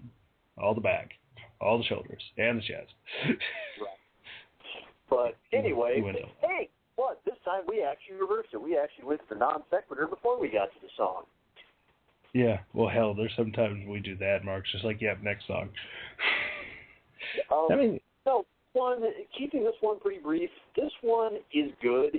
The lyrics are quite uplifting, and they managed to avoid some of the nonsense that we were cracking wise at previously. It's really pretty simple. Lyrics like "Don't let them pull you down, live in the hard, experience the now." or just a simple line, reward yourself. It's just a simple message of just be good to yourself. That's all there is to it. Tomorrow's tomorrow. Yesterday was yesterday. Your right now is what's going to build on everything that's to come. So just focus on that and make the most of it. And that's good. It's just that at this point in the album, the other negative thing that I can say about it is consistency is good. So is cohesiveness. A running theme is a good thing. However, by this point in the album, you do get to the point where even if something has a particularly tasty double bass line, the feel is all starting to kind of run together. And there's just not much differentiating. Yeah, it is starting to get to that point at the end of the album where you're just like, okay, that's cute. Like, the double bass is really the thing I recognized in this song, but otherwise I was just like, yeah, whatever. Yeah, I mean, this is why I said that I was listening so close to the lyrics, is because for as much as I enjoy the instrumentation, it's just fed the same thing time and again and again and again and again, and point where you're just begging, guys, throw in a ballad, please. Begging you. Oh, I see what you did there. But the next song's kind of ballady. Foreshadowing. But yeah, I mean, this song was solid. I mean, what do we get? The overall thoughts will be a little different, but yeah, the album does start to lose a little bit here because, 13 tracks, not counting the bonus track, that's a lot. And eventually there's a certain point where the band can get a little, what's the word for it, a little long in the tooth when it comes to their songs. But here's that ballad, because we have 44 minutes to fit in 4 songs and plugs. So we need to... I think we can do it. Let's hope, because if we don't, well, we're fucked. So here it is. All right. Track 10 is titled Omen, the Ghoulish Melody.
Something different, right?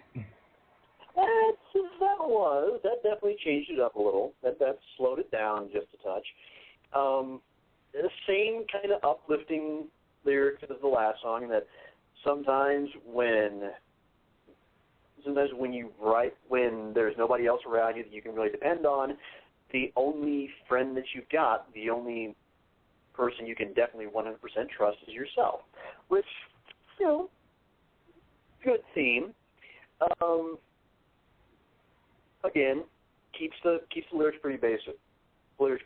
There, but no, I do like that they swapped up the feel for something that's still big, but doesn't feel like it's racing toward its conclusion quite so fast. Yeah, this was like a really nice palate cleanser. Mm-hmm. Yeah, this was nice kind of get all the taste of everything else, like, you know, kind of out of your mouth. Give you something kind of similar, maybe, to what you're going to be consuming in a second. But, you know, just kind of clear the air, spray the air freshener, you know, whatever. It was a fun song. I liked it. I love a good ballad. Okay, I don't love a good ballad. I love a well-done ballad. Because I usually am kind of more taken aback by ballads, because every rose has its thorn. God, I hate that song so fucking much. But yeah, I mean, this was still a pretty good ballad, especially because Simone can sing and she does it well, and ballads. So yeah, anything else on this before we go to the next song? Wow, this is like the fastest song analysis we've done yet. No, I really got nothing. We summed that one up. Pretty well. So now it's onward to track number 11, Canvas of Life. I think you said Canvas of Life. Like, that would be interesting. It sounds like the name of a reality show, doesn't it? Canvas of Life.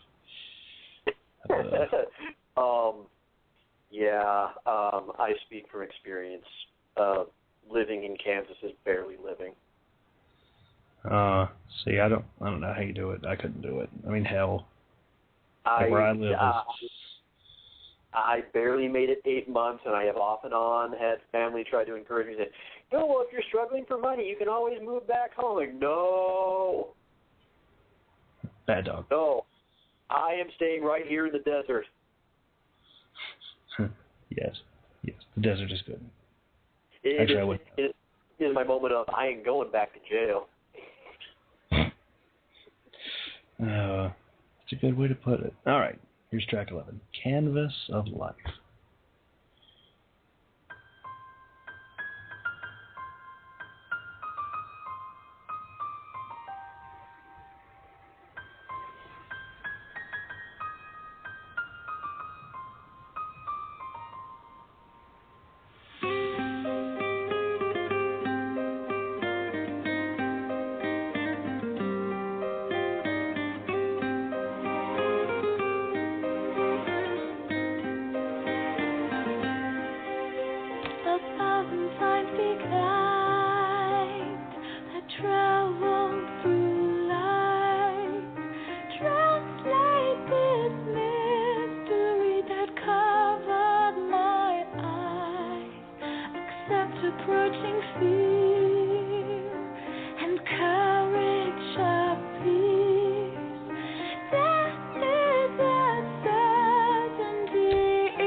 Ballads.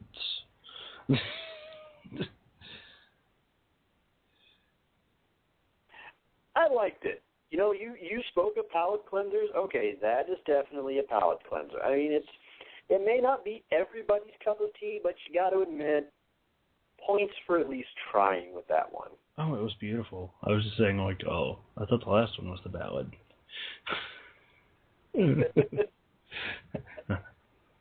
No. It's like, yeah, let's kind of wind it down. Here's the wind down ballad. And then here's the ballad. But I mean, it was a beautiful song. So well done. It was a really well done ballad. Yeah, it really was, and it really displays the versatility that they're capable of, which, at the same time, also then proceeds to kind of make it a little bit frustrating that we don't get to hear them experiment a little more often. Yeah, I'd kind of... Sometimes I do wish they would do something like that, but at the same time, I mean, this band is doing really well with what they do. So it's almost like, do you want them to risk it? True. Yeah, it's definitely a matter of stick with what works, don't mess with success, keep your aces in their places.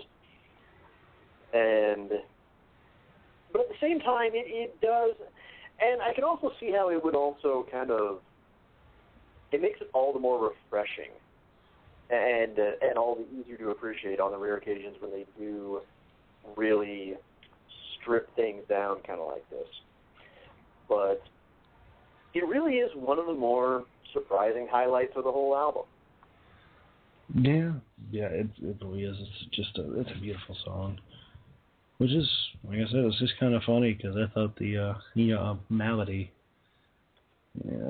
something that sounds like a ballad. And I listen to it, I'm like, yeah, it's kind of ballady. And Canvas of Life, I'm like, oh shit. But I mean, hey, you got 13 tracks. If you can throw in a half ballad and a full ballad in there, fuck it, why not? Well, fortunately for us, the last two tracks we're going to talk about get right back down to the business of being Epica. Just from looking at the lyrics, you can read natural corruption, and you can kind of tell that this is very light. In fact, nope, actually, stand corrected. This is a Simone song. Yeah. Yep, this next one in Canvas of Life were. It reads like a Mark song. Oh, snap. Maybe they're starting to meld as one. Marcone? Simark? Simark. God, that sounds like some made-up power in an anime. We should tell Mark about it. Maybe he has the Simark. Some weird hulking Dutch abomination that just lumbers at us and just mumbles, "Kill me." That sounds like almost every person on the World's Strongest Man tour. That really is like an event in my house. Like, oh, World's Strongest Man's on TV. Let's watch it. That and Ninja Warrior. Like, that's like a fucking party at my house. God, World's right. You mean that thing that ESPN plays at night between the Scripps Howard National Spelling Bee and poker? Actually, they don't show it anymore. Now it is the CBS. No, now it's the CBS Sports Network. They have a different sponsor. Oh God, when I was a kid, that was an ESPN staple. Oh yeah, I know. It used to be Metrix sponsoring it. Now it's some casino. Of course, Metrix would sponsor it. Yeah, they used to. Now it's some casino. Because I was like, but Metrix made so much sense. But speaking of things that make so much sense, let's go ahead and get to the penultimate track of this review. This is track number 12 and is titled Natural Corruption.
And another day goes by.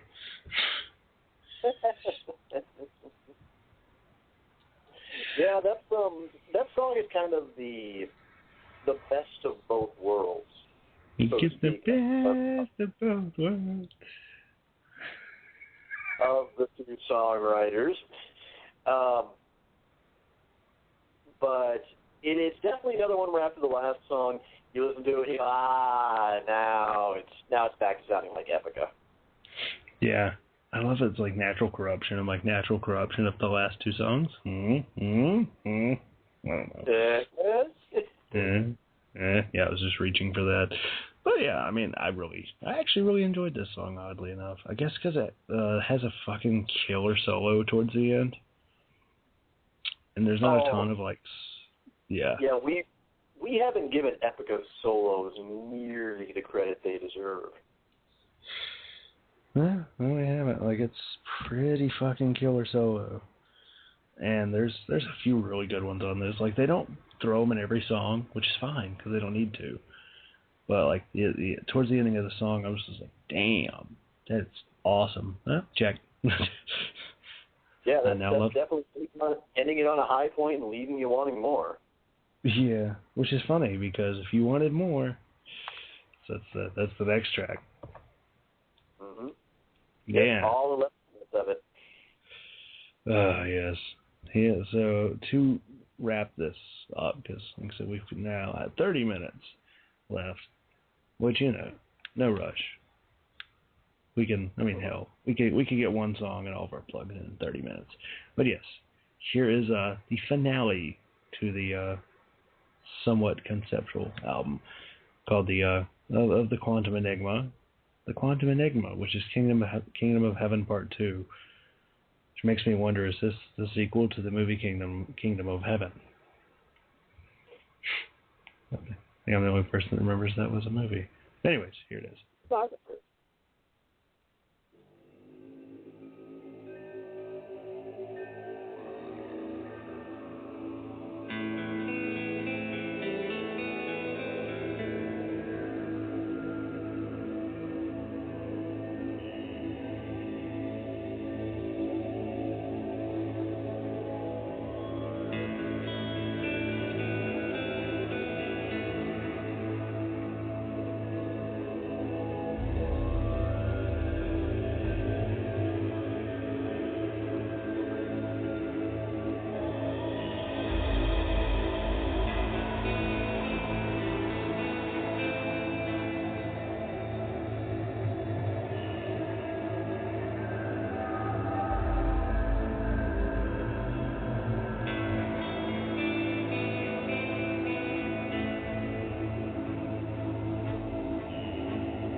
like a lot of that song. Oh well. I mean, there's a lot of song to play. This wasn't as bad as during the Dream Theater podcast where I was like had to play 5 minutes just to find a spot where the singing started. Yeah, it's this was definitely metal for literaries. Yeah, I get that. Yeah, and this one kind of brings the whole theme together about how really the theme of the album being that your state of mind is ultimately responsible for whatever is around you, for better or for worse. Yeah. So yeah. it's just, does it have to do it in such a damn long song? Yeah, they did kind of what's the word? Stretch it out a bit. Like, you know, I listened to the first 2 minutes before I went to work, and then listened to the last 9 when I got home. To that last 9, I was like, damn. Come on, guys. Actually, it was almost 10. Like, it's 7 seconds away from a 12-minute song. Yeah, I mean, I hate to say it, I kind of gave up on this one after about 6.5 minutes. I listened to it all the way through. I liked it, but I feel like it could have done better with a little trimming. Giggity. Yeah. I mean, it feels almost like it has enough to it that almost you could have taken the lyrics and almost made 2 songs out of them. And, like, develop each set into something unique on its own, or maybe make one an album opener and another an album closer. So at least it makes sense to call it the Kingdom of Heaven Part 2. That's what I was confused at. I was like, "Where's Kingdom of Heaven Part 1?" Yeah, like even I had to kind of double take on that, and kind of when I saw the title of it, kind of look back at the track list and go, "Did I miss a song?" Yeah. I don't remember Kingdom of Heaven Part 1. You're more familiar with the band than I am. Was there a song called Kingdom of Heaven on another album? I mean, I'm not super familiar. I only really know this album and the last album, Requiem for the Indifferent, which was awesome. So, let's look here. Yeah, Kingdom of Heaven comes from Design Your Universe off their 2009 album, which is actually ironic because that song is part of a 6-part song called A New Age Dawns. Well, okay, there we go again. We just made ourselves look like assholes on your own show. Well, I mean, not really. I mean, we just didn't know. It'd be different. Like, man, that's fucking stupid. Why do you call it Part 2? What are they, the Traveling Wilburys? That was our what is the deal with airline food moment. You know, what is the deal with airline food? I mean, it wasn't that bad. I just didn't know what. I was like, Kingdom of Heaven Part 2. Where's Part 1? Because I knew there wasn't a Part 1 on the last album, so that's why I was confused. But I mean, hey, that could be just like that time Dream Theater had like a fucking 6-part song between 6 albums or something. Well, in any case, that really wraps up the album. And yeah, it does, in a very long manner. Because neither of us listened to the bonus track. And really, the thing is, this is a headphones album. It is, I would dare even say that were I to want to use this as kind of an alternate soundtrack to whatever game I might be playing, I would probably be more likely to just buy the album, put it on my iPod, make it a playlist, and just stick my earbuds in. Yeah. And just kind of rock it that way. Because otherwise, it's not one of those that you can really play kind of around the average person. I mean, there's some metal that's very accessible to people who ordinarily don't consider themselves metal fans. I don't know that this would be it. Not necessarily because it's too rough or it's too raw. Like the opposite, actually, the lyrics are extremely inspirational and uplifting. It's just that the massive orchestral approach, the lack of a hook, the sometimes lack of a chorus, it makes it very tough for someone to just casually digest. It's not radio friendly, is what I'm saying, and not a lot of metal is. Which is fine. You know, I'll take it. I mean, you know, for every Metallica out there, there's 5 Slayers. Yeah, there really are. Yeah, at least. So, but still, I would call it one that's definitely worth listening to if you're into power metal. And actually, if you know somebody who maybe you might want to get into power metal, this is something I would suggest. Actually, I would suggest it more than Nightwish, because lyrically, this is a little more accessible. It's a lot less rambling. You just have to be careful that you don't manage to lose yourself in how, after 13 songs, 11 or so of them all start to sound almost identical. Yeah, I could see that. Like, yeah, that's actually why I threw this album your way, because I knew you were like, I want to get more into metal. I'm like, hey, this album will do it. Because I knew Epica, such a good band, have a really good reputation. But, yeah, I would, this is actually, believe it or not, one of my favorite albums of the year so far. It'd probably be about, so far, in my top 5, and by the end of the year, if I listen to the solid 120 like I did last year, it'll make the list. It'll probably be in the top 20.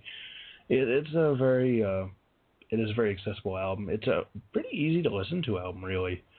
Like, you can just throw it on in the background or something, and like the symphonic nature of it really carries it along for you. The lyrics are really good if you actually want to listen into it. Like, the music's well done, the vocals are great. Like, I don't think it's not beaten my, like, top 2 albums, which are the new Triptykon album, which I wanted to review, but nobody would listen to that because not that many people know who Triptykon are, and Storm Warrior, who are awesome. Like, there's a lot of good power metal this year.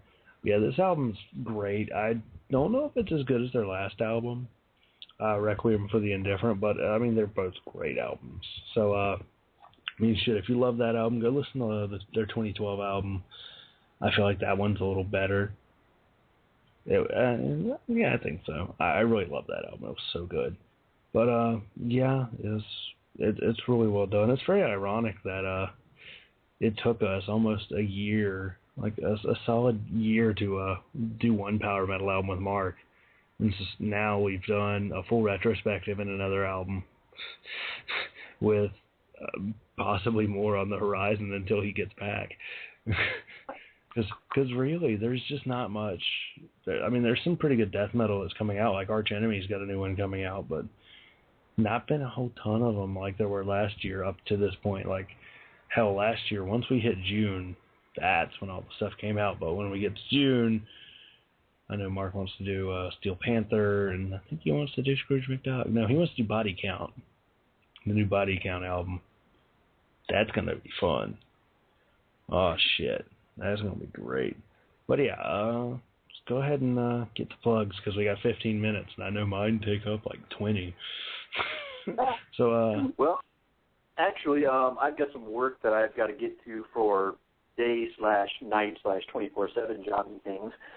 So I am just going to get the obvious plug out of the way for this week right now, and that is the fact that in 7 days, it is me, it's Robert Winfrey, at 9 p.m. Eastern Time, right here on Blog Talk Radio on the Radulich and Broadcasting Network. It is the conclusion of our fascinating Fast and Furious retrospective. We went through the 3 really lackluster movies last time. Well, correction, one's kind of a guilty pleasure, and 2 progressively, well, kind of, depending on who you believe, progressively worse ones. And this time, we get around to the surprisingly admirable rebirth of the franchise with Fast and Furious, Fast 5, and Fast 6. It's the return of Vin Diesel and the rise of The Rock. Me, Robert Winfrey, Long Road to Ruin, 7 days from now. Blog Talk Radio, the Radulich Broadcasting Network at 9 p.m. Eastern Time. In the meantime, Mark, hope all is continuing to be well on the Jonas Exodus, should you happen to catch the show. Be sure to check out all our fine Radulich Broadcasting programming, from Robert Winfrey's Everyone Loves a Bad Guy to the Metal Hammer of Doom, and right squarely in between, Jason Teasley, Robert Cooper, and Jesse Starcher from the Cheap Seats. And please, by all means, go check out Long Road to Ruin over on Facebook, because that is where we post many of the updates about future shows for our entire lineup of hosts. And in the meantime, this is Sean signing off from the Metal Hammer of Doom, saying be well, be safe, behave, and never dull your colors for someone else's canvas. Have a good night, Robert. Yes, sir. Thank you. All right. So, thanks, Mr. Sean Comer, yet again for jumping in here. If I would have done this album by myself, it would have been an hour of me being like, yeah, like it was pretty good. I could have done without this or that, but it was still very good. So, yeah, plug time. The Radulich Broadcasting Network, as Sean said, is the home for all your podcasting needs. There's the 411 Ground and Pound radio show, which is 8 p.m. Sunday nights, which is Robert Winfrey, Pat Mullen, and the Wildcat Jeff Harris as they talk MMA, mixed martial arts news. They do fight reviews, fight previews. It's pretty good stuff. I listen to them weekly. There's also From the Cheap Seats, which Sean plugged, myself, Jason Teasley, and Jesse Starcher. So we go through the wonderful world of sports. They're mostly football. And hopefully we'll be on this coming Thursday. I'm not quite sure what we're going to be talking about. Probably NFL draft stuff. But yeah, that'll be a good time. There's also this podcast, which will be back in two weeks on Tuesday night, probably about 11 o'clock. Not sure what we're going to do. I've got some ideas. I'm going to talk to some people. Maybe figure something out, we'll see what's up. There's also my Sentai Rider podcast. That's your home for all things Tokusatsu. That's your Kamen Rider, Power Rangers, Super Sentai, Godzilla, Ultraman. We got so much we need to talk about, but unfortunately with my work schedule, it's making it hard to record. But hopefully sometime during the day next week we'll get some recording done, because we got a lot to talk about, a lot to catch up on. There's a lot that all the Toku faithful really need to hear about from us. So hopefully keep an eye out on that. If you've listened to our show before and you like it, go find us on Facebook at facebook.com/Sentai Rider Podcast. That is SENTAIRIDER podcast. Yeah, it's pretty good. You can find us there. You could tweet me at the Metal Coop, email us at SentaiRiderPodcast@gmail.com. We could take that. Yeah, it's pretty great. And finally, the Cooperative Multiplayer Podcast, which is usually Sunday nights at midnight, but this week we are tomorrow night, Wednesday night at midnight. I'm not sure exactly what we're talking about, or at least all of it. I know we're going to be talking about Microsoft making a connectless Xbox One. That's right, those bitches went back on their word. Who would have thought? Yeah. So stay tuned for that. It'll be myself, Sean Garmer, and I don't think Daniel Anderson's going to be on this week. But, eventually we're going to get our host Stephen Randall back, and it's going to be great.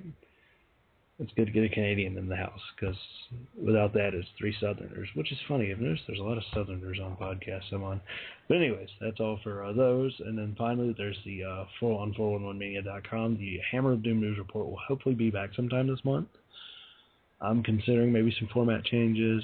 I mean, right now, I just got to get used to actually doing work. Yeah, support your local Lowe's Home Improvement. They employ me. I like getting money. But, yeah, I'll just have to see where everything goes with that. But, I'm looking forward to the future. The future's looking up. It's a nice, cool, calm summer.